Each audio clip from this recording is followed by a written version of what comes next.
आप सभी का स्वागत है इस 30 दिवसीय कार्यशाला में, जो कि विक्रमाजीत सिंह सनातन धर्म विद्यालय एवं स्वामी रामभद्राचार्य जी दिव्यांग विश्वविद्यालय चित्रकूट इन दोनों के तत्वाधान में आयोजित है।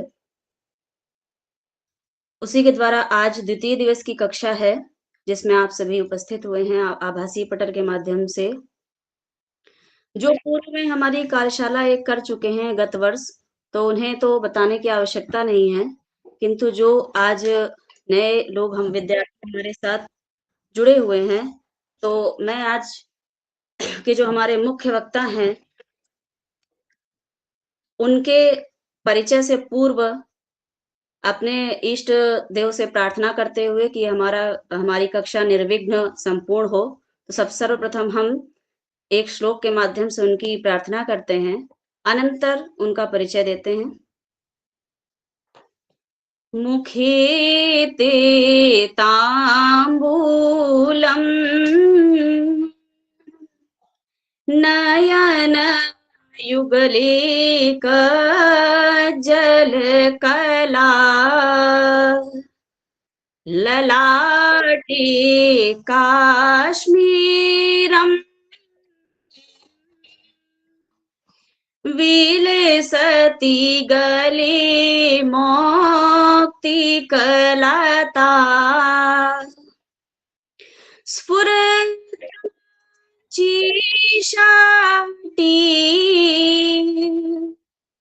पृथुकटितटे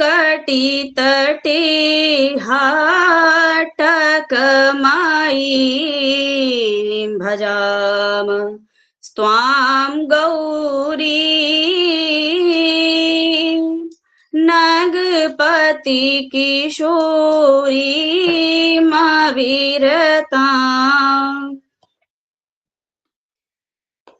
पुनः आप सभी का स्वागत है द्वितीय दिवस की कक्षा में। तो काफी लोग तो इसमें परिचित हैं। आज के मुख्य वक्ता जो हैं हमारे, वो हैं डॉक्टर अनुराग दीक्षित जी, जो प्रख्यात ज्योतिर्विद हैं। उन्हें किसी परिचय की आवश्यकता भी नहीं है, काफी लोग जानते हैं। और वे साथ ही साथ गणित के मूर्धन्य विद्वान हैं तथा देवभाषा उन्नयन एवं शोध संस्थान के अध्यक्ष के रूप में कार्यरत हैं। डॉक्टर अनुराग दीक्षित जी का स्वागत है आज की कार्यशाला में।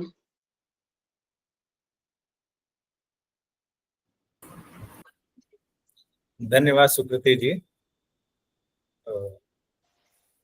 मुझे लग रहा है अभी भी लोग जुड़ रहे हैं। Good evening to all. Sir आप अपना कैमरा ऑन कर लीजिए, दिख नहीं रहा है आप। दिख रहे हैं निशान जी?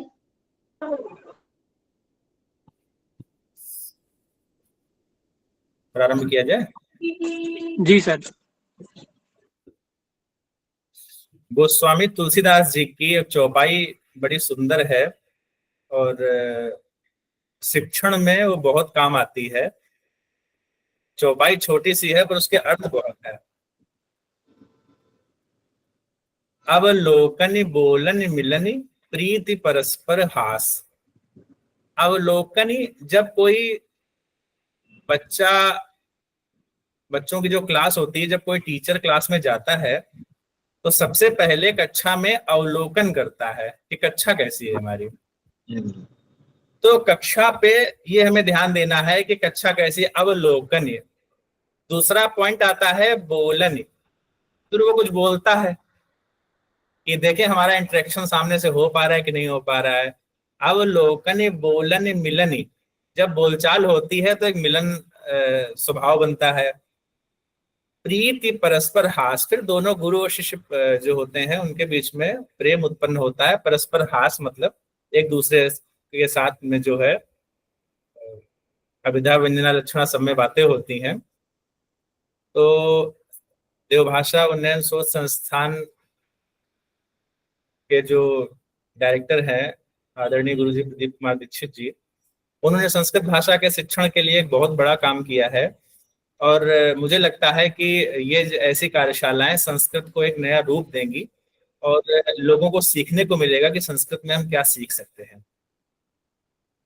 द्वितीयता जो बातें हैं वो हम लोग, मुझे लग रहा है पीपीटी पे करें ज्यादा अच्छा रहेगा। तो चलते हैं सीधा, आपको पीपीटी पे ले चलते हैं। अगर पीपीटी विजिबल हो तो एक लोग मुझे बताइएगा।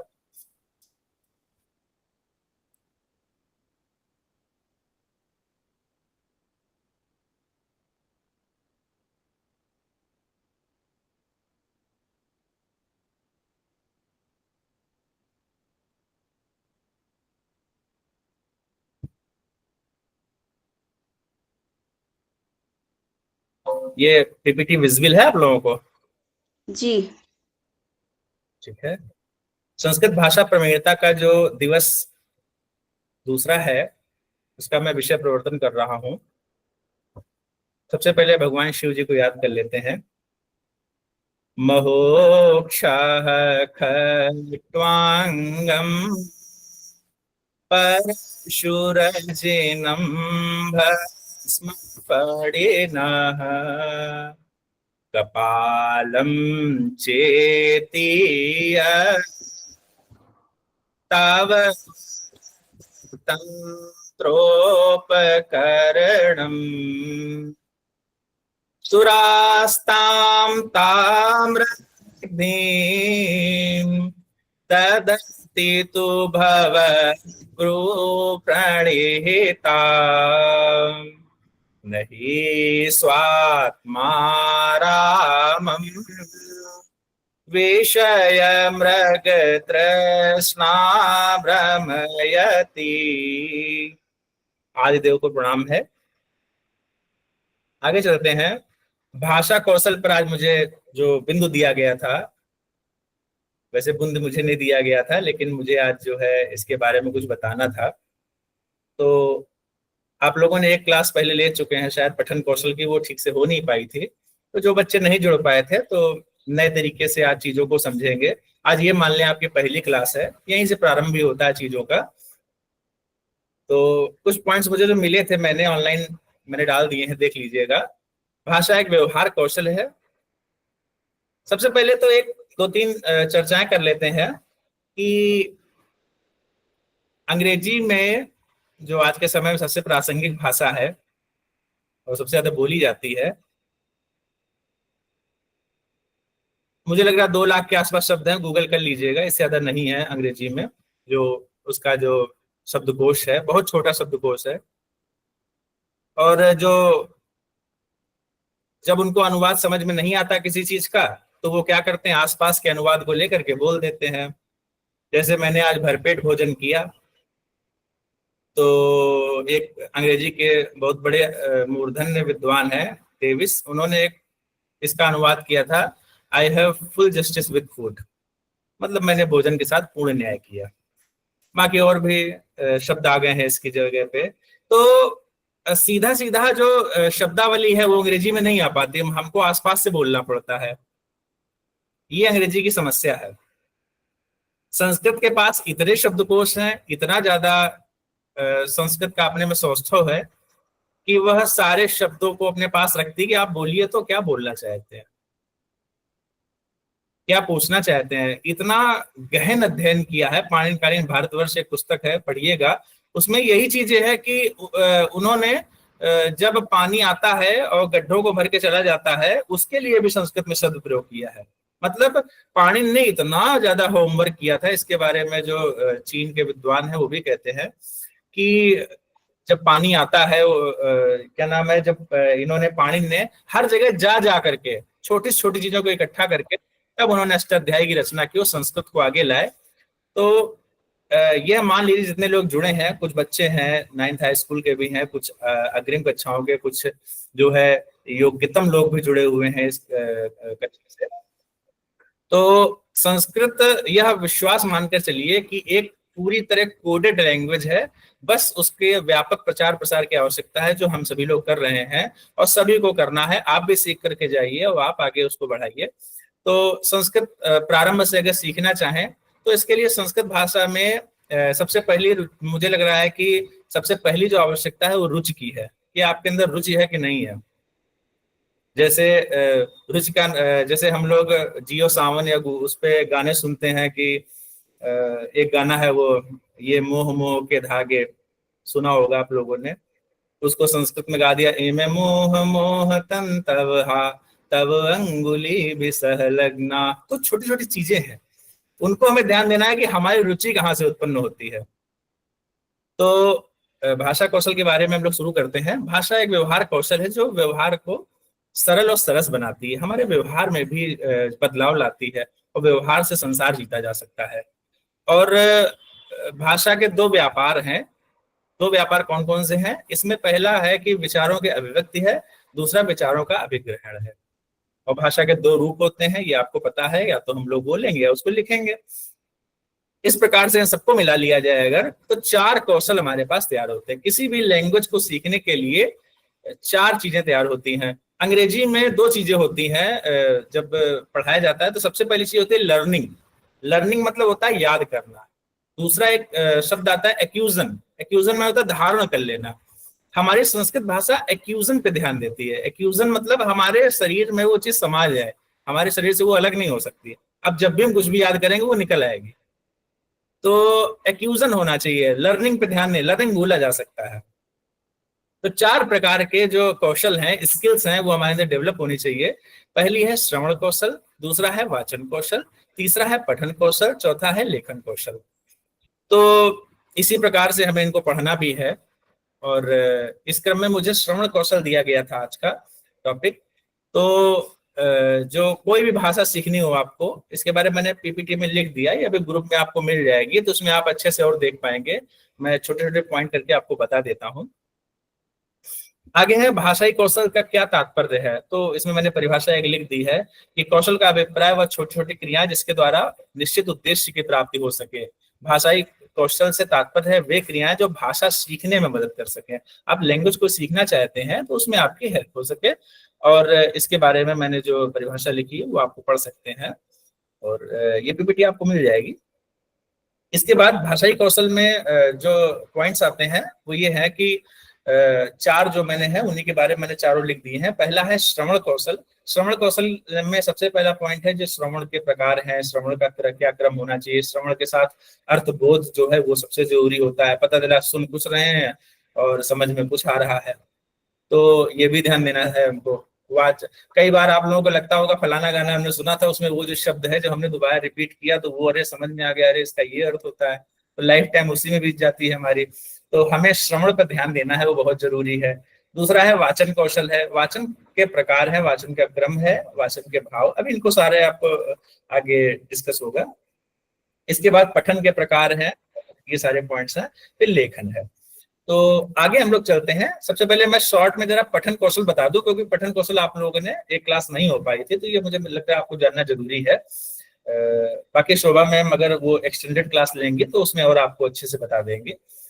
इसमें पठन जो शब्द है वो संस्कृत के पठ धातु से निकला हुआ है, पठ धातु से उत्पन्न हुआ है।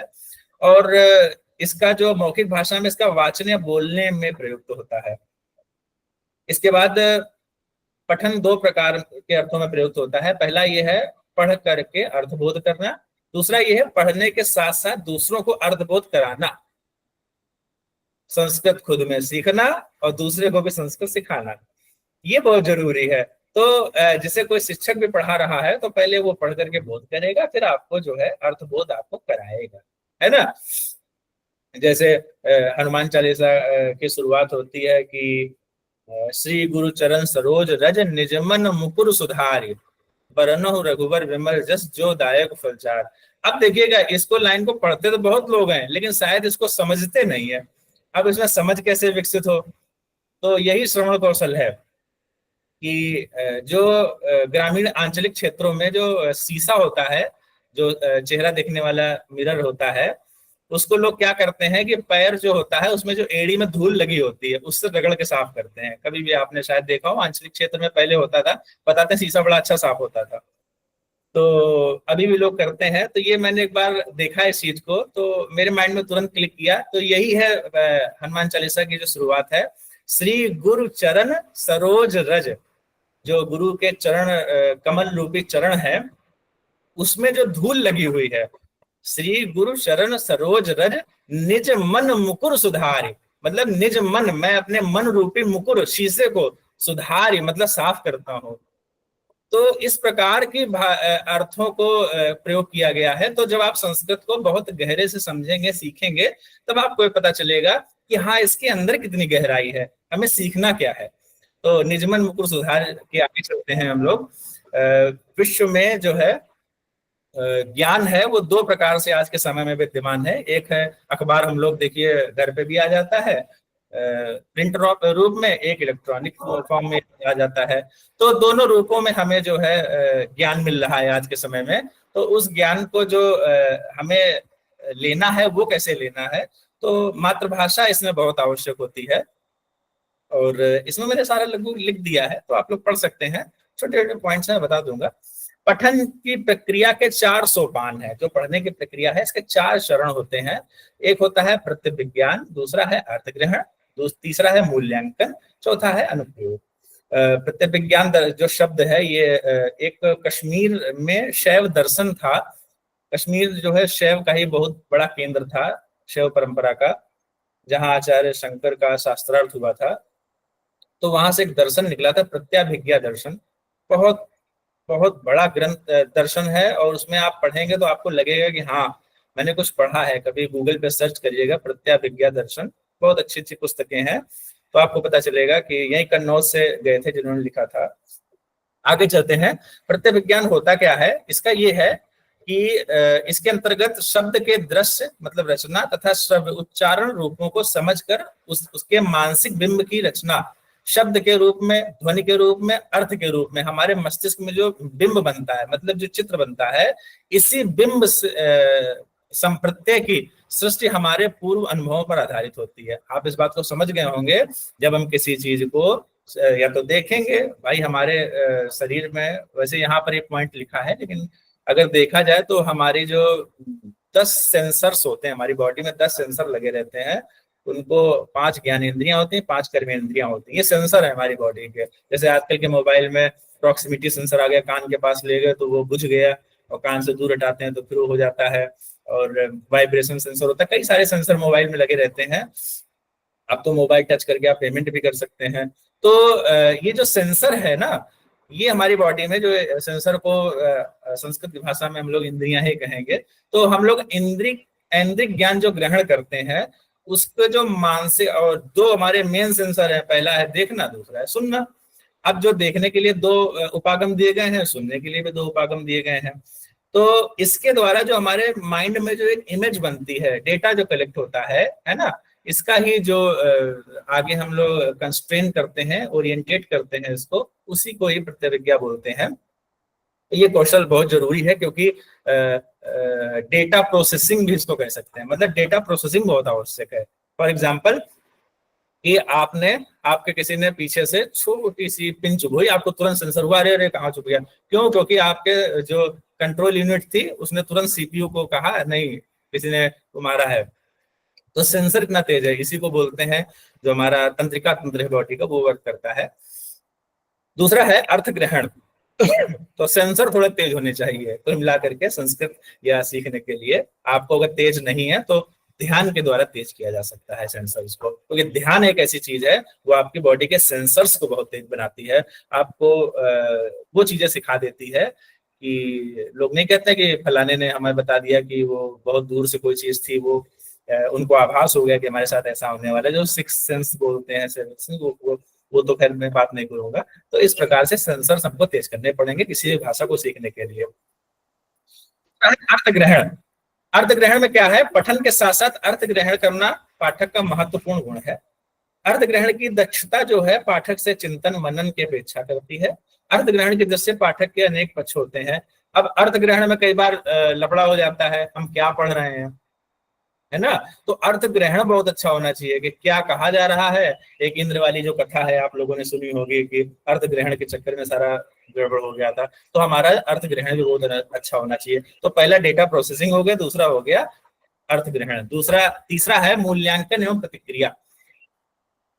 तो मूल्यांकन का मतलब यही है कि जैसे कविता पढ़ करके जो है हमारे अंदर रस की अनुभूति हुई, नाटक पढ़कर हमारे अंदर साधारणीकरण आया, गद्य पढ़कर विचार सामने आया, तो इस प्रकार की चीजों में हमारे अंदर क्या है, प्रतिक्रिया उत्पन्न होती है। हम उस चीज को इवोल्यूट करते हैं, फिर हमारे अंदर एक मानसिक प्रतिक्रिया उत्पन्न होती है।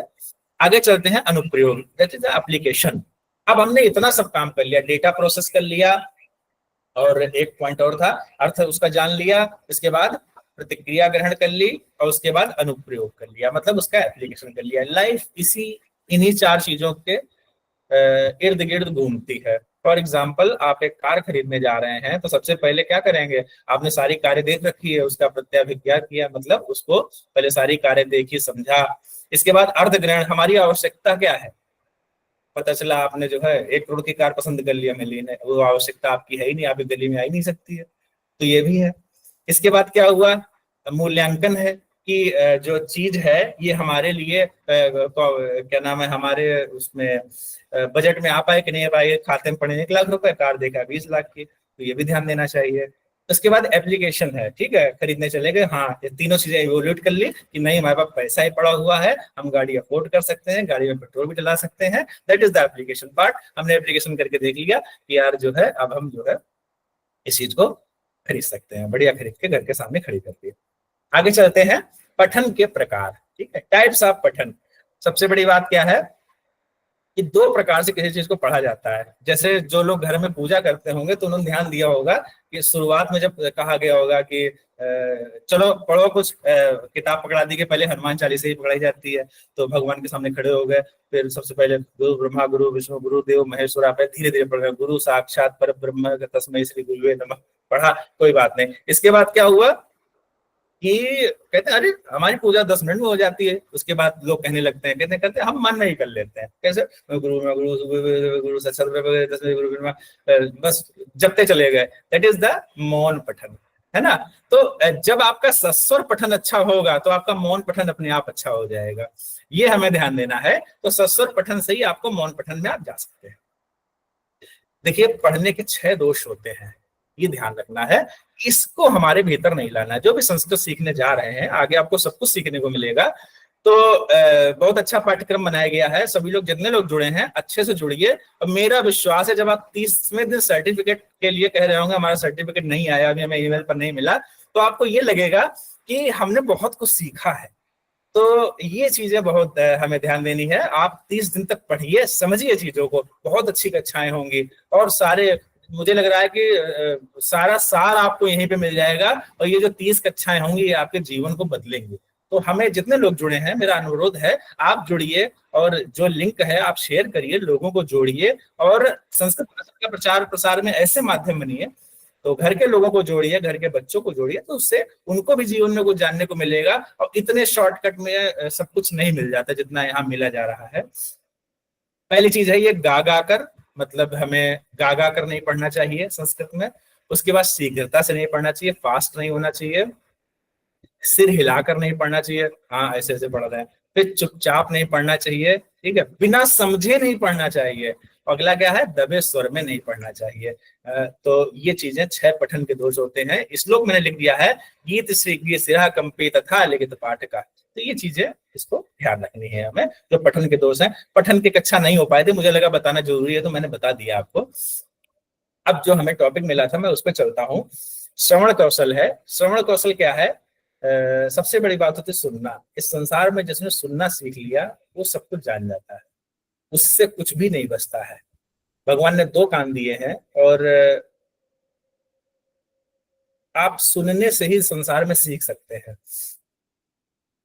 वेदों की भी उक्ति है कि वेदों में आपको बताया कि सबसे बड़ी चीज है कि हमारी बॉडी के जो एक्सेप्टर्स होते हैं, इसी के लिए सत्संग की इतनी महिमा कहा गया है कि बिनु सत्संग विवेक न होई। विवेक मतलब क्या है, सही गलत को समझने की जो क्षमता है, ये बिना सत्संग के आपके भीतर नहीं आ सकती है। सत्संग मतलब आपका आसपास का एनवायरनमेंट कैसा है, वो बहुत जरूरी है। आप क्या भोजन कर रहे हो, आप सोचते हो आप मुंह से ही खा रहे हो, मुंह तो मात्र एक इंद्री है ना। हमारे कान भी इंद्रियां हैं, ये भी खा रही हैं, ये भी खाती हैं। आंखें भी खाती हैं। आंखों का भोजन क्या होता है, दृश्य होता है। 5 प्रकार के विषय होते हैं, तो हम जो विषयों से जो ग्रहण करते हैं ना, तो वो देखना पड़ेगा कि हम क्या ले रहे हैं आंखों से। इसीलिए वेदों में स्पष्ट एक आया है, देखिएगा उसमें है मंत्र, भद्रम कर्णेभिः शृणुयाम देवाः भद्रम पश्येमाक्षभिर्जत्राः स्थिरैरंतुष्टुवांगम तुष्टुवांगम सस्तनूभिः विषेम देवितम यदायुः। ये मतलब क्या हुआ कि भद्रम कर्णेभिः शृणुयाम, है ना, कानों से भद्र मतलब सदैव कल्याणकारी चीजें सुने। अगर कोई चीज गलत बोल रहा है तो आप तुरंत उस चीज को सेंसर बंद कर देना, हमें नहीं सुनना। क्यों? क्योंकि ये जा करके सूक्ष्म रूप से इसका हमने भोजन कर लिया है, और जब भोजन हो गया है तो वो ब्लड में मिल गया है, पेट में जो चला जाता है, तो उसको पेट का तो काम है कि वो, उसको तो मशीनरी मिली हुई है कि हाँ वो बचा करके जो है वो बॉडी में आपके पहुंचा देगा। ऐसे मन के ऊपर जो है आपके प्रभाव आ जाएगा। तो ये ध्यान रखेंगे, हमारा मन खराब नहीं होना चाहिए, हमारी इंटेलेक्चुअल बुद्धि नहीं खराब होनी चाहिए, है ना।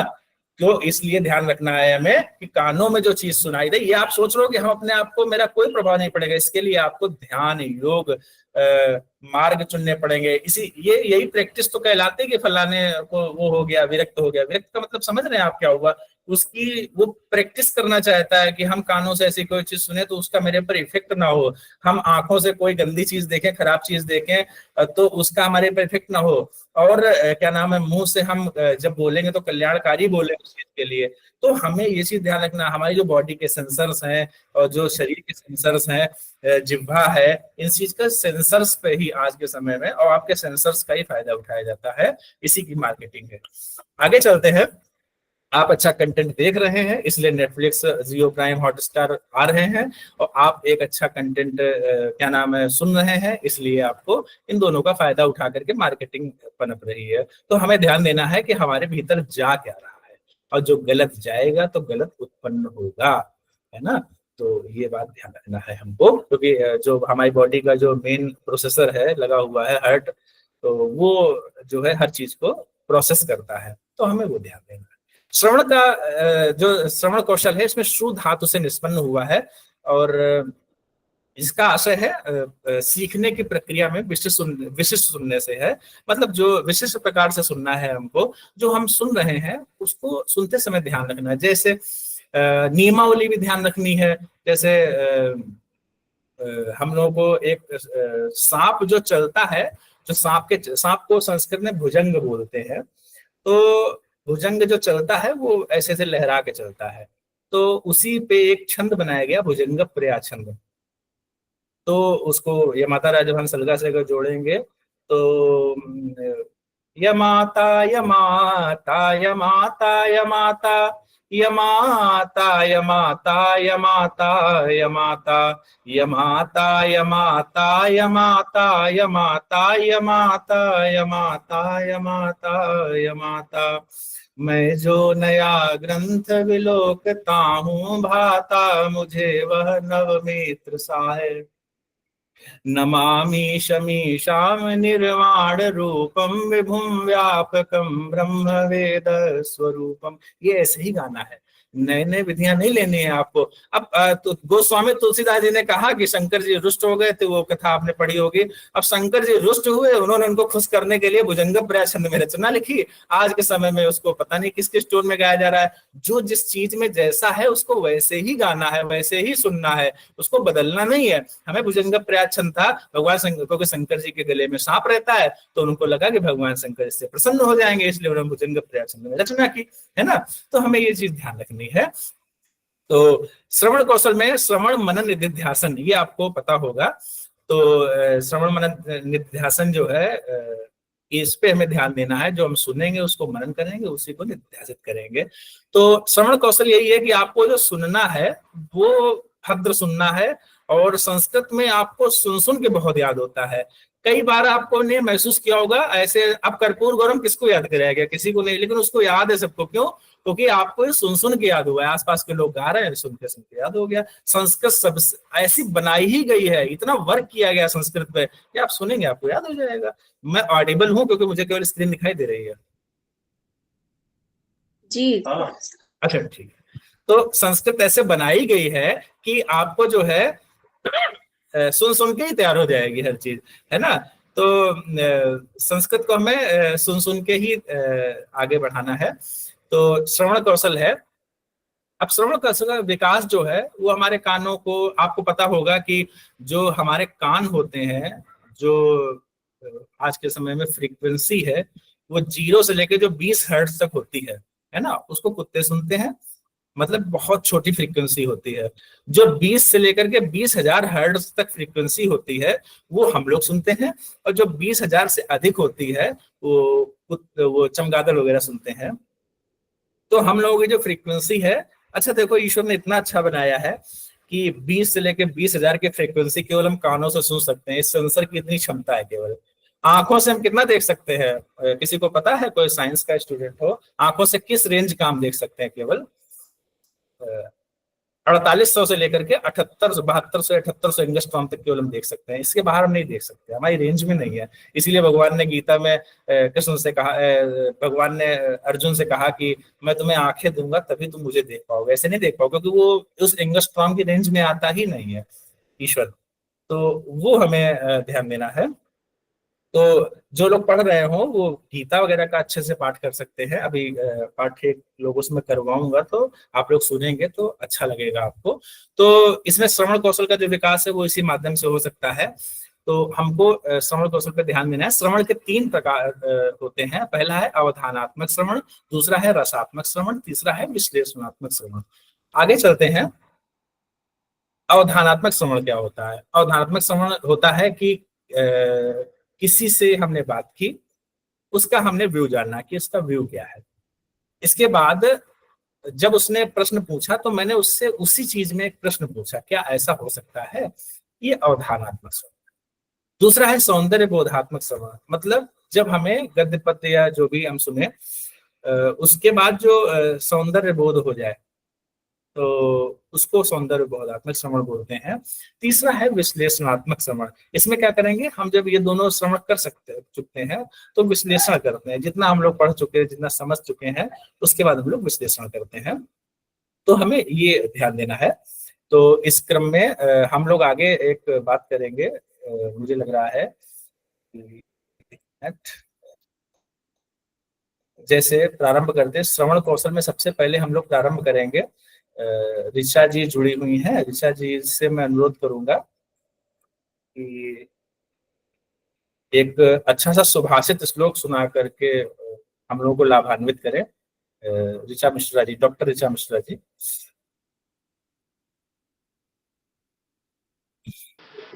धन्यवाद विभाग जी। मेरी आवाज आ रही है? जी, आप सुनाई दे रही हैं। थोड़ा सा हो सकता है कुछ डिस्टर्बेंस हो, किसी आसपास कुछ वातावरण ऐसा है, तो आपको बहुत बहुत धन्यवाद। और इस आभासी पत्र पर उपस्थित सभी सुधीजन का मैं हार्दिक नमन करती हूँ।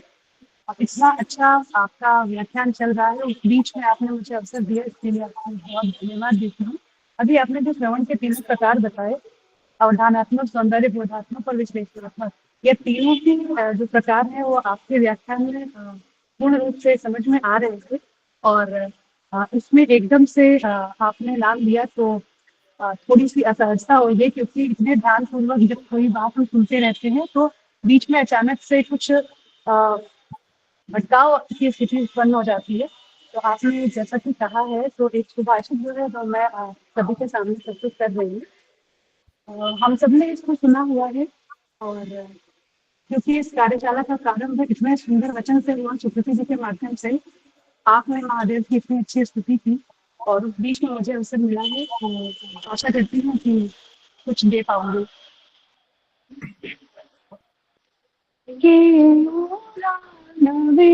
विभूषयन्ति पुरुषम् आरामचन्द्रोज्ज्वला न स्नानो न विलेपनं न कुसुमम् नालङ्कृताम्बुजा वागीता समलङ्करोति पुरुषम् या संस्कृता धार्यते क्षीयन्ते किल भूषणानि सततम् वाग्भूषणं भूषणम् वागीषणं भूषणम् इसी क्रम में एक और मुझे श्लोक याद आ रहा है। जब श्री राम जी वनवास के दौरान में थे, इसके बाद जब एक बार उन्हें पुनः पंचवटी जाने का अवसर मिला, उत्तरराम चरितम का प्रसंग है ये, तो उन्हें पंचवटी के वो सारे दृश्य देख करके अपनी पुरानी स्मृतियां याद आने लगी और देवी सीता का जो विरह था वनवास के दौरान, उन्हें वो विरह पुनः नूतन प्रतीत होने लगा। तो उस समय में जो शिखरणी का प्रयोग हुआ है उत्तरराम चरितम में, वो बहुत सुंदर है, तो वो आपके सामने रखना चाहती हूँ। और समय ज्यादा ले रही हूँ, लेकिन जब अवसर मिलता है ना ऐसे मंच पे बोलने का, तो हम अपने आप को रोक नहीं पाते हैं। इसी से एक श्लोक और श्रवण आपके सामने एक और श्लोक प्रस्तुत करती हूँ।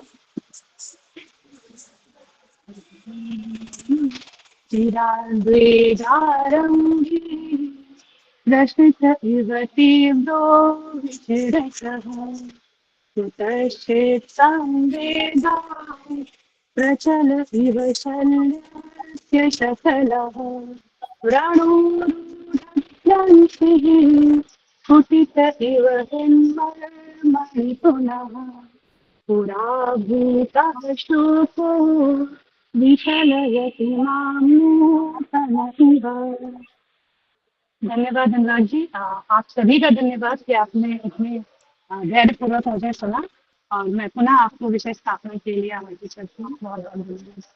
डॉक्टर ऋचा अंशुल दुबे जी ने बहुत ही सुंदर और अच्छे स्वर से जो है सुभाषित का वाचन किया। मुझे सुभाषित का वाचन आपसे करवाना था कि लोग जान सकें कि सुभाषित को सुना कैसे जाता है।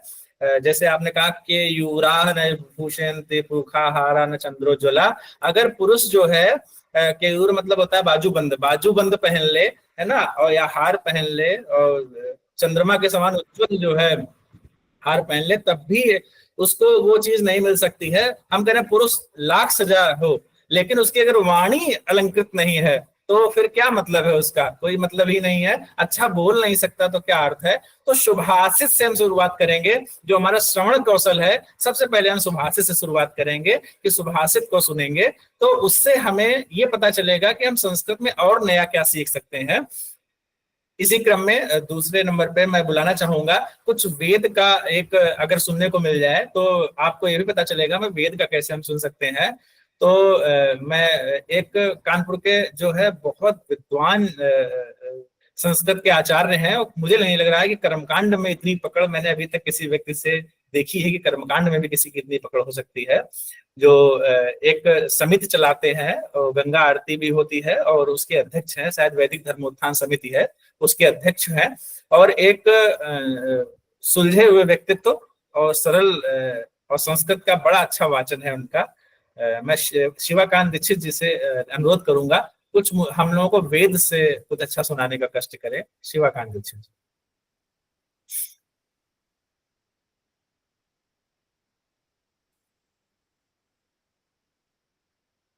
आपका माइक म्यूट है अभी। इस मंच पर उपस्थित सभी विज्ञजनों को सादर प्रणाम। और जैसा कि आपने परिचय मेरा दिया, उस हिसाब से मैं नहीं हूँ उस काबिल, लेकिन फिर भी प्रयास एक करूंगा आपके समक्ष कि कुछ जिस प्रकार से आपने कहा है उसका वाचन कर सकूं। हरि ओम गणानां त्वा गणपतिं हवामहे प्रियाणां त्वा प्रियपतिं हवामहे निधीनां त्वा निधिपतिं हवामहे वसो मम आहमजानि गर्भस्थमा त्वमजासि गर्भधम्मो गायत्री पृष्टुभ्यगत्यनुष्टुप् पंक्त्या साह बृहत्युष्णीहा ककुप्सूतिभिः शम्यन्तु त्वा द्विपदाजाश्चतुष्पदा त्रिपदाजाश्च खट्पदाः छन्दाजाश्च सच्छन्दाः सूचिभिः शम्यन्तु त्वा ताः स्तोमाः ताः छन्दस आवृताः ताः प्रमारिखयाः सप्तदैव्याः पूर्वे खां पन्थामनुदस्य धीरा अन्वाले धीरे रथ्योन्न रश्मिन्नो ॐ जज्जाग्रतो दूरमुदैति दैवं तदुसुप्तस्य तथैवैति दूरङ्गमन् ज्योतिखान् ज्योतिरेकन्तन्मे मनः शिवसङ्कल्पमस्तु। शिवाकांत जी ने जो है अभी मुझे लग रहा है रुद्राष्टाध्यायी का प्रारंभ का जो सुनाया है, और इतना सुंदर वाचन है। अच्छा बताइए, ये किसको कर्णप्रिय नहीं लगेगा जो संस्कृत के जानकार है या नहीं है। तो इसीलिए श्रवण कौशल की कक्षा में मैंने शिवकांत जी से फोन करके अनुरोध किया, मैंने कहा आज आपको जुड़ना है और कुछ सुना दीजिएगा वेदों का। तो वेदों का सुनने से कम एक जो हमारे भीतर जो पॉजिटिव ऊर्जा है, धनात्मक ऊर्जा है, उसका और विकास हो सके, हम इतने पॉजिटिव बने कि आसपास के 10 लोगों को पॉजिटिव कर सके। हम विचारों में पॉजिटिव की बात कर रहे हैं, तो हमें ये ध्यान रखना है। आगे हम लोग चलते हैं कि एक हमारे साथ स्तुति के लिए मैं किसी को आमंत्रित करूंगा। सुरदीप अवस्थी जुड़े हुए हैं। जी भैया प्रणाम। सुरदीप जी बड़ा अच्छा है, ये ज्योतिष में एमए कर रहे हैं और शायद पूर्ण हो गया है और स्तुति बड़ी अच्छी गाते हैं। तो मैं सुरदीप जी से अनुरोध करूंगा कि एक अच्छी सी स्तुति सुनाने का कष्ट करें, जिससे हमें पता चल सके हमें सुनना कैसे है, समझना कैसे है, जानना कैसे है। सुरदीप जी। जी भैया, जो आदेश आपका। नमामि समीशान निर्वाण रूपम विभुं व्यापकं ब्रह्म वेद स्वरूपम निजं निर्गुणं निर्विकल्पं निरीहं चिदाकाशमाकाश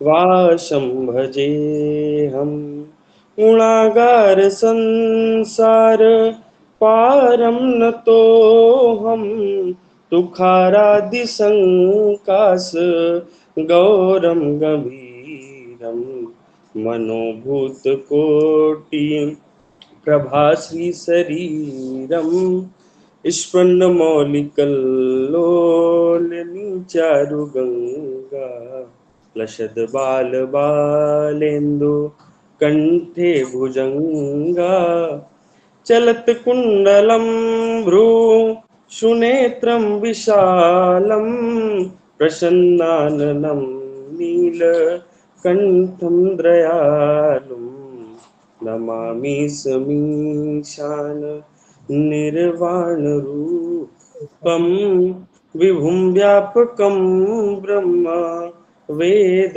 स्वरूपम निजं निर्गुणं निर्विकल्पं निरीयं चिदाकाशमाकाश वासं भजेऽहं गिरा ज्ञान गोतीत मीशं गिरीशं करालं महाकाल कालं कृपालु।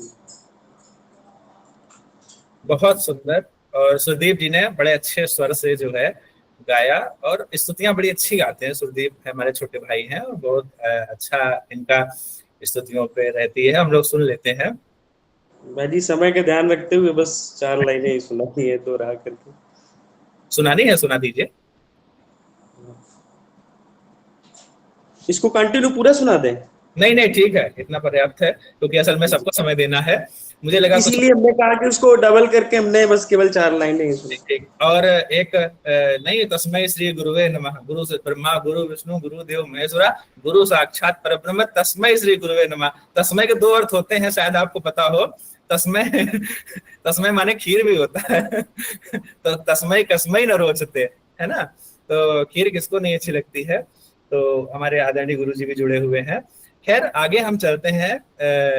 हमारे जो एक हमारे बड़े भाई हैं समीर गुप्ता जी, वो जुड़े हुए हैं। देखिए पूरा वो जितना भी उनके पास अथाह ज्ञान का भंडार है, ज्योतिष में विशारद हैं, ज्योतिष में आचार्य हैं, और एक अच्छा है। देखिए सारी चीजें वो डाल रहे हैं कमेंट बॉक्स में, मैं उनका विशेष धन्यवाद करता हूँ। हमारे भाई हैं, हमारे बड़े भाई एक ओम दुबे जी भी जुड़े हुए हैं, ज्योतिष के मूर्धन्य विद्वान हैं, उनको भी बहुत बहुत धन्यवाद। और उनका स्वास्थ्य खराब था फिर भी वो जुड़े, मैंने कहा तो अचानक से पता चलता है, तो जिसको फोन 4-5 फोन में कर पाया किया, और सभी लोग जुड़ेंगे। आगे हम लोग चलते हैं। एक हमारे साथ में एक जुड़े हुए हैं, और अभी कोई पूछ रहा था भुजंग प्रिया छंद, यही भुजंग प्रिया छंद है जो अभी सुदीप जी गा रहे थे। और इसके बाद मैं जुड़ूंगा, पंडित योगेश अवस्थी जुड़े हुए हैं इसमें। तो अगर कुछ अपनी एक स्तुति सुनाना चाहें तो सुना सकते हैं, पंडित योगेश अवस्थी जी।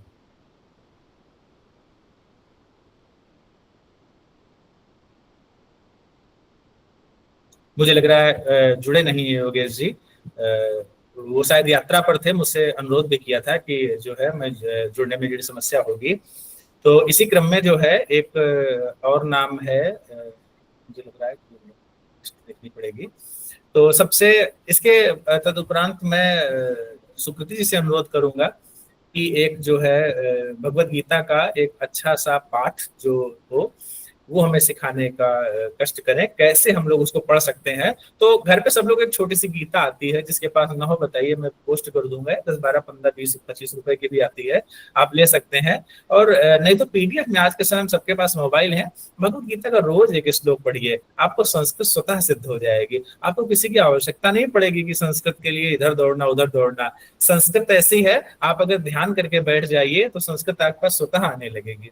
ये ऐसी चीज है, तो हमें वो जानना है। और सबसे पहले मेरा जो क्रम था वो मेरा यही था कि सबसे पहले आपको सुभाषित सुनवाने थे, उसके लिए डॉक्टर ऋचांशु दुबे जी ने सुनाई। दूसरे नंबर पे मुझे एक स्तुति वैदिक सुनवानी थी, तो मैंने आचार्य शिवाकांत जी से कहा, उन्होंने सुनाई। इसके बाद एक स्तुति आपको सुनवानी थी, उसके लिए मैंने सुरदीप जी से कहा। अब मैं थोड़ा भगवत गीता पर कहना चाहूंगा कि भगवत गीता में जो है सुकृति जी जो है कुछ सुनाने का कष्ट करें। सुकृति जी। धन्यवाद अनुराग जी। जब गीता हम लोग पढ़ते हैं तो सबसे पहले एक छंद में हम विष्णु जी का ध्यान करते हुए उसके बाद हम अपने प्रथम अध्याय पर आएंगे। शांताकारं भुजगशयनं पद्मनाभं सुरेशं विश्वाधारं गगनसदृशं मेघवर्णं शुभांगं लक्ष्मीकान्तं कमलनयनं योगिभिर्ध्यानगम्यम्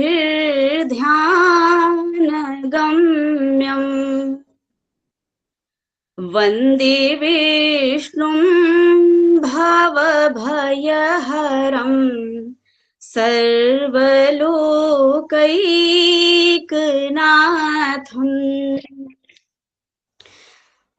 समय बहुत अधिक नहीं है, इसलिए सीधे हम प्रथम अध्याय पर आते हैं। धर्मक्षेत्रे कुरुक्षेत्रे समवेतायुयुत्सवः मामकाः पाण्डवाश्चैव किमकुर्वत सञ्जय। सञ्जय उवाच दृष्ट्वा तु पाण्डवानीकं व्यूढं दुर्योधनस्तदा आचार्यमुपसंगम्य राजा वचनमब्रवीत्। पश्येतां पाण्डुपुत्राणामाचार्य महतीं चमूं व्यूढां द्रुपदपुत्रेण तव शिष्येण धीमता। अत्र पुत्रशूरा महेश्वासा भीमार्जुन समायुधि युयुधानो विराटश्च द्रुपदश्च महारथः धृष्टकेतुश्चेकितानः काशीराजश्च वीर्यवान् पुरुजित् कुन्तिभोजश्च शैब्यश्च नरपुङ्गवः युधामन्युश्च विक्रान्त उत्तमौजाश्च वीर्यवान् सौभद्रो द्रौपदेयाश्च सर्व एव महारथा अस्माकं तु विशिष्टाये तान् निबोध द्विजोत्तम नायका मम सैन्यश्च संज्ञार्थं तान् ब्रवीमि ते भवान् भीष्मश्च कर्णश्च कृपश्च समितिञ्जयः अश्वत्थामा विकर्णश्च सौमदत्तिस्तथैव च अन्ये च बहवः शूरा मदर्थी त्यक्तजीविता नानाशस्त्रप्रहरणा सर्वे युद्धविशारदाः अपर्याप्तं तदस्माकं बलं भीष्माभिरक्षितं पर्याप्तं त्विदमेतेषां बलं भीमाभिरक्षितम्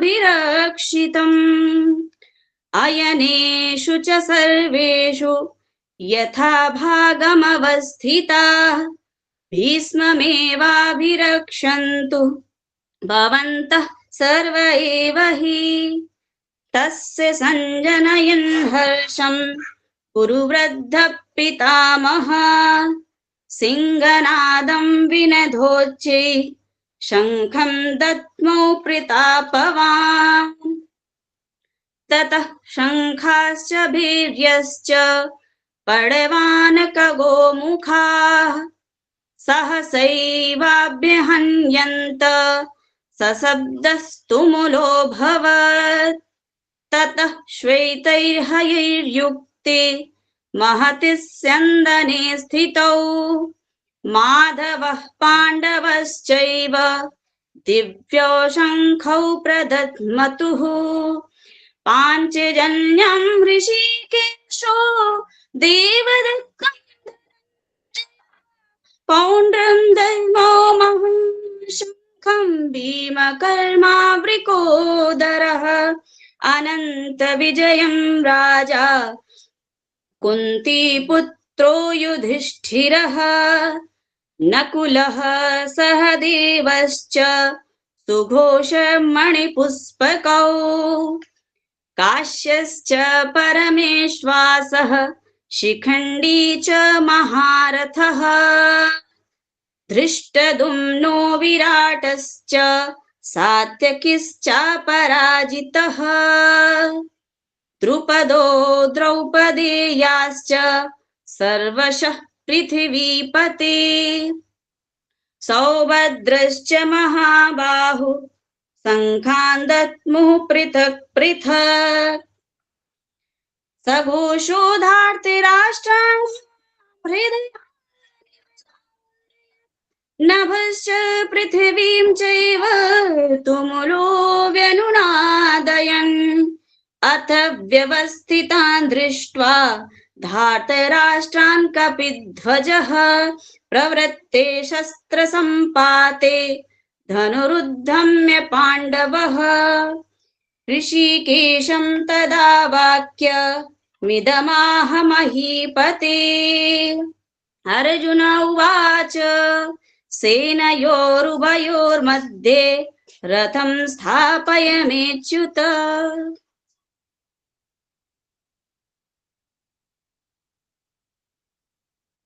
बहुत धन्यवाद सुकृति जी। और आपने बहुत ही कम समय में भगवत गीता के बारे में जो है शुरुआत का पाठ करना सिखाया और सभी लोगों को जो है इसी प्रकार से भगवत गीता का पाठ करना चाहिए। सुकृति जी अपना एक सेंटर चलाती हैं भगवत गीता पाठ के लिए, आप उनसे संपर्क कर सकते हैं, समूह में जुड़ी हुई हैं। भगवत गीता कैसे पढ़नी है, क्या जानना है, क्या समझना है, वो विशेष आपको बता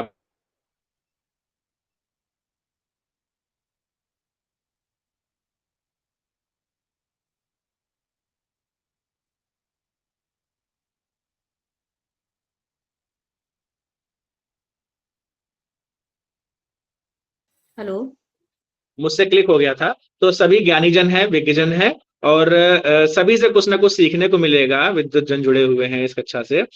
और अभी किसी ने एक अनुरोध किया था कि मैं कुछ सुनाना चाहता हूं, तो अभी 4 मिनट हमारे पास और हैं, तो शायद तिवारी जी कोई हैं, तो आप कुछ सुनाना चाहें सुना सकते हैं। आज श्रवण कौशल की एक कक्षा थी, तो हम लोगों को श्रवण ही करना है, हम क्या सुन सकते हैं, और सुनना सबसे कठिन कार्य होता है। जी धन्यवाद गुरु जी, प्रणाम, और सुकृति दीदी आपको भी प्रणाम, और सभी मान्य गणों को सहृदय प्रणाम और आदर सत्कार के साथ मैं इस कक्षा को श्रवण कर रहा हूँ।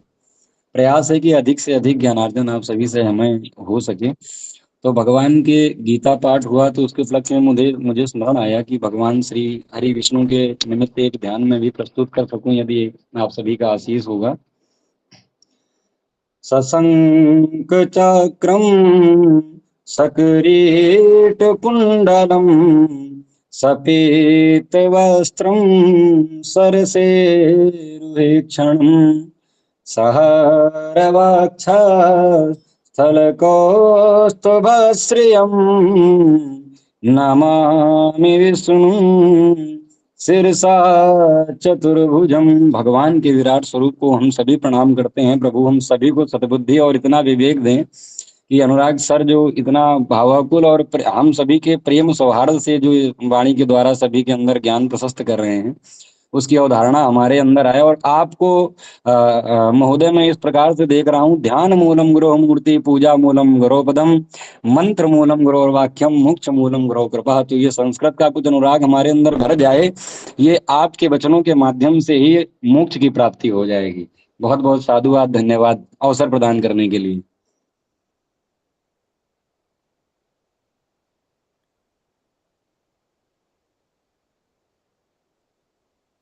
बहुत बहुत धन्यवाद दीपक जी। संभवतः अनुराग जी तक ध्वनि नहीं जा रही है। दीपक जी बहुत बहुत धन्यवाद। मैंने माइक म्यूट कर रखा, मैं आधा बोल भी गया, मैं दोबारा बोले दे रहा हूँ। तो सबसे पहले एक बात करते हैं कि एक चौपाई बड़ी मुझे पसंद है, और गुरु जी ने शायद पहली कक्षा में बोली भी थी कि मति की रति गति भूति भलाई। मति मतलब होता है कि कोई काम करें कि ना करें, बुद्धि है, इंटेलेक्चुअल है आपका, जो आपके अंदर से आदेश देती है वो चीज मति, और आपके अंदर प्रसिद्ध कीर्ति मिली है। मति कीरति और गति, अगर आपको एक अच्छी गति मिल जाए संसार से, भूति भलाई विभूति मिल जाए, मतलब ईश्वर के कैवल्य मिल जाए, ईश्वर के चरणों में अगर आशीष मिल जाए, मति कीरति गति भूति भलाई, जब जही जतन जहां जही पाई। जिसने भी अगर पाई है ये 4 चीजें अगर किसी को मिल गई हैं, सो जाने सत्संग प्रभाव। समझ लीजिए कि उसने कहीं ना कहीं सत्संग किया है। सत्संग ये वाला नहीं, सत मतलब सज्जनों का संग, सतम जनाह। तो सज्जन व्यक्तियों का जिसने संग किया है। सज्जन मतलब क्या हुआ? सज्जन की बहुत बड़ी परिभाषा। सज्जन होना सरल नहीं है, सबसे कठिन कार्य है सज्जन होना। तो सोई जाने सत्संग प्रभाव, लोगों वेद न आने पाओ। इस संसार में किसी भी वेद में, किसी ग्रंथ में ये नहीं, इसका कोई जो है वो नहीं दिया गया है कि हाँ इसके अलावा कुछ उपाय है। कोई उपाय ही नहीं है इसके अलावा सत्संग के। और इसीलिए भगवान तुलसी बिनु सत्संग विवेक न होई, और फिर राम कृपा बिनु सुलभ न होई। सोई मतलब बिना राम की कृपा के आपको मिल भी नहीं सकता सत्संग। इसका मतलब आप पे ईश्वरी कृपा होनी चाहिए। तो जितने के ऊपर राम कृपा थी उनको इस कार्यशाला का लिंक मिल गया और वो आकर के जुड़ गए आकर के। तो राम कृपा जो है वो होनी बहुत आवश्यक है। और तथा भिक्षाटन में वो शंभो बलि ऐसी केवलम ईश्वर इच्छा। ईश्वर की इच्छा सबसे ज्यादा बलि होती है। भगवान शंकर भी जो है खप्पर में जो है मांगते घूमते हैं। तो बड़ा अच्छा है, और सभी लोगों ने बहुत अच्छा कहा, और मैं सभी का धन्यवाद करता हूँ। आज मेरी केवल अकेले अच्छा नहीं थी, मुझे जो थोड़ा बहुत मति में आया उन्होंने बोल दिया, छोटी सी मत थी। और जो मेरे जो जो जिम बालक कर तोतरी बाता, जैसे बालक जो है तोतली भाषा में बोलता है और लोग आनंद लेते हैं, बड़े बुजुर्ग। इसी प्रकार से मैं तोतली भाषा में जो मैंने थोड़ा बहुत बोला, मुझे जो भी आता था उसका आप लोग आनंद लिया होगा आपने। और आप सभी इसमें जो है इस कार्यशाला के सहभागी बने, सभी को बहुत बहुत धन्यवाद। एक नई ऊर्जा के साथ कल एक कक्षा में मिलते हैं। और मेरा सभी से अनुरोध है, जो भी लोग जुड़े हुए हैं सभी लोगों को और जोड़ें। शुल्क जो है, जो जमा करना चाहें उनको सर्टिफिकेट मिलेगा। कम से कम हमारे यहाँ ज्ञान में तो एक भागी बने। सभी लोग जुड़े, सभी का बहुत बहुत धन्यवाद। और एक मुझे लग रहा है कि जो है सुकृति जी को मैं ये माइक सौंपता हूँ। सुकृति जी। बहुत बहुत धन्यवाद सर आपका। अब इसी क्रम में हमारे जो इस कार्यक्रम के संयोजक तथा हमारे VSSD कॉलेज के संस्कृत विभाग के प्रोफेसर एवं छत्रपति साहू जी विश्वविद्यालय में संस्कृत विषय के हमारे संयोजक, हमारे गुरुजी हमारे मध्य हैं। अब मैं उनसे निवेदन करती हूँ कि कृपया इस आभासी मंच के माध्यम से हम सभी का जो हमारे मध्य आज उपस्थित रहे, हमारे मुख्य वक्ता अन्य जो हैं, उन सभी का कृपया धन्यवाद ज्ञापन।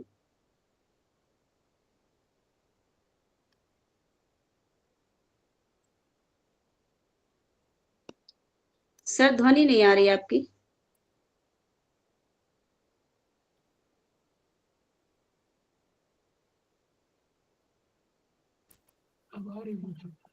हरिओम, ध्वनि आ रही है? जी सर। सबसे पहले मेरा सुकृति जी को बहुत बहुत धन्यवाद है, इनका वंदन है, अभिनंदन है। ये कार्यशाला को बहुत सुरुचि और सुंदर तरीके से संचालन कर रही हैं। इसके बाद इस कार्यशाला में जुड़े समीर गुप्ता जी, ऋचा अंशुल दुबे जी, पंडित ओम दुबे जी, पंडित शिवाकांत दीक्षित जी, पंडित सुरदीप अवस्थी जी और दीपक त्रिवेदी जी, इन सबको कोटिशा धन्यवाद। इन्होंने बड़े मनोयोग से संचालन के साथ साथ इन्होंने बड़े मनोयोग से श्रवण कौशल का पूरा पालन किया है। और शेष जितने इसमें कार्यशाला में जुड़े हुए लोग हैं, जितने प्रतिभागी गण हैं, उनका सर्वप्रथम मेरा अभिनंदन है, वंदन है। और अंत में सभी को बहुत बहुत इन सभी का धन्यवाद है। और एक निवेदन है आप सभी से, कृपया आप सर्टिफिकेट की इच्छा ना हो तो रजिस्ट्रेशन मत कराइए, शुल्क मत दीजिए, लेकिन लिंक सबके लिए है, सर्वजन हिताय है, तो लिंक में अधिकाधिक लोगों को जोड़ने का प्रयास कीजिए। ये निःशुल्क शिक्षा है और ऐसा समय मैंने रखा है जिस समय लोग ऑफिस से और भी कहीं काम करते हैं, वहां से फ्री हो जाते हैं। और अनायास आज अनुराग दीक्षित जी को ये कार्य सौंपा है क्लास का। पहले डॉक्टर अंशुल दुबे जी का था, लेकिन उनके अपरहार कारणों से उन्हें चिकित्सालय जाना पड़ा, तो उनकी जगह, और मैं भी नहीं था, मैं भी कहीं बाहर ही था, तो उनकी जगह डॉक्टर अनुराग दीक्षित जी को इसमें जोड़ा। और बहुत अच्छा उन्होंने श्रवण कौशल के संबंध में हम सबका ज्ञानार्जन किया। कोटिशा उनको धन्यवाद और आप सभी का आभार। इसी तरीके से आप जुड़ते रहिएगा। और एक सूचना और है कि इसके बाद कुछ ही दिनों में दर्शन शास्त्र की कार्यशाला भी प्रारंभ होगी, उसमें भी आप सभी लोग सादर आमंत्रित हैं। यहाँ शुल्क से मतलब नहीं रहता है, शुल्क हमें अपना धनार्जन के लिए नहीं चाहिए, लेकिन जिन लोगों को सर्टिफिकेट चाहिए रहता है उनके लिए थोड़ा शुल्क आवश्यक है। तो इसी तरीके से आप सभी लोग जुड़ते रहिएगा। आप सबका बहुत बहुत धन्यवाद। और सुकृति जी कल इसी तरीके से फिर कक्षा का संचालन करेंगी। इनको आज का धन्यवाद और कल का अगला धन्यवाद। और दीपक जी इसी तरीके से आप जुड़ते रहिए, और जो आपकी जिज्ञासा हो, जो कुछ पूछना हो, कार्यशाला के बाद अनुराग जी उपलब्ध रहेंगे। किसी को भी कोई शंका है उसके लिए रहेंगे कार्यशाला 7 बजे के बाद। इसके लिए बहुत बहुत साधुवाद गुरु जी अंशुल सर के लिए कि कुछ प्रश्न होगा तो मैं उनसे चर्चा कर सकता हूँ। हाँ, अंशुल जी कल समाप्ता अंशुल जी ही क्लास लेंगे, ठीक है। चलो सभी को नमस्कार और कल फिर मिलते हैं। सर नमस्ते। नमस्ते। आदरणीय शोभा जी को बहुत बहुत धन्यवाद। सभी को प्रणाम। चित्रपटल पे उन्हें देखा है, बहुत बहुत धन्यवाद। और समीर जी को इतना बढ़िया कमेंट करना, इतना बढ़िया सब विस्तृत करना, लग रहा था जैसे समीर